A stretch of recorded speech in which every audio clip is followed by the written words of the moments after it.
Here we are with our first Roundabout the US Open for this year. I'm here with our masterful cameraman, Mauricio Pais. He's 3/4 of the show here.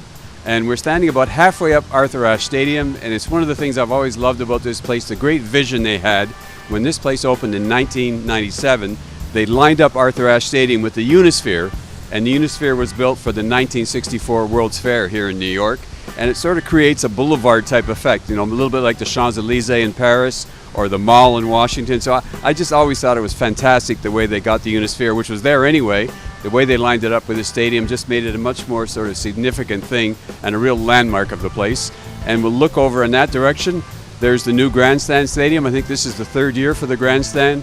And tomorrow that's where Felix Auger-Aliassime and Denis Shapovalov will have their big match later on in the afternoon, maybe early in the evening, we'll have to see.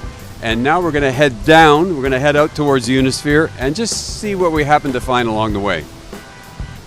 Well, here we are making a quick pit stop on the way out to the Unisphere. That's the new Louis Armstrong Stadium.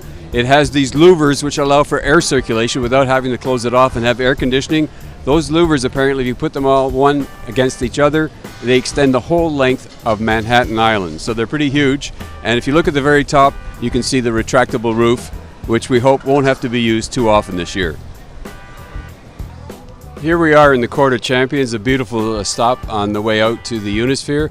There's Martina Navratilova, obviously a great champion here.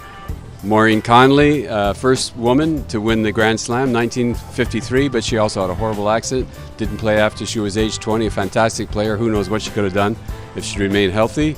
We go on to, here's Yvonne Lendl, obviously won this title. I think he was in the final 8 years in a row, won it 3 times. There's Don Budge, the first man to win a Grand Slam in 1938. A guy named Pete Sampras, who even our younger members would probably remember, a great champion here. And there's Arthur Ashe, who the stadium is named after. Arthur Ashe won here 50 years ago this year, and he was an amateur at the time and the first US Open champion. Okay, this is a beautiful look at the Unisphere from ground level.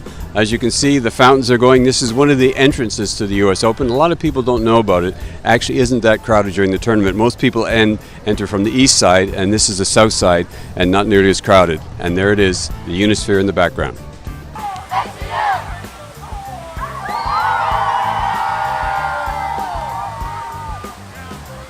So what are we doing here today?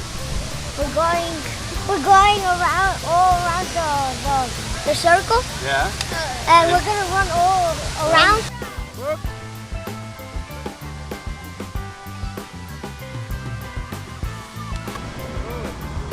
This is an unexpected surprise. We're not sure exactly what's going on here, but it certainly looks very interesting. But there's definitely one prerequisite. You need a balloon. Here we are behind the Unisphere, not far away, and those 2 towers were in Men in Black with Will Smith, and they were part of the getaway sequence for the aliens, as some of you may recall. Here we are in the Queen's Museum. This is an incredible model of the city of New York. There's the Statue of Liberty over there, and as we move a little bit onto the main Manhattan Island, you'll see the Twin Towers, which obviously sadly are no longer there. And we go a little bit further along, and the landmark for many, many years in New York and still is the Empire State Building. And beyond that, we get towards Central Park, which is a huge parkland right in the middle of the city, which is fantastic. And as we pan around a little bit further, we'll see out to LaGuardia Airport, and that is very close to the United States National Tennis Center, where the US Open is held. So this is an amazing model in the Queen's Museum, and it's just a little bit removed from where the Unisphere is. Okay, that's our first Roundabout the US Open for this year, and we're going to give you a reverse view back towards Arthur Ashe Stadium from the Unisphere. See you soon.